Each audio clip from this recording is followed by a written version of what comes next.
జాతీయ రహదారి వేడి, ఇతర అధికారుల నిర్లక్ష్యం కారణంగా రహదారులు గుంతలమయం అయ్యాయని బీజేపీ కార్యవర్గ సభ్యులు పోతుకుంట రమేష్ నాయుడు అన్నారు.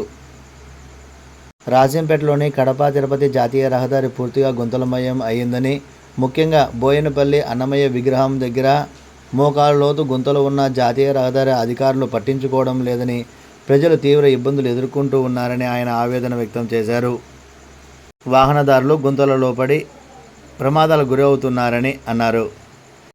ఈ కార్యక్రమంలో జీకే నాగరాజు, హరిప్రసాద్, పాపయ్య, పత్తిపాటి నవీన్ కుమార్, గాజల శ్రీనివాసులు, తోట నగేష్, వివి రమణ, సుబ్రహ్మణ్యం నాయుడు పాల్గొన్నారు.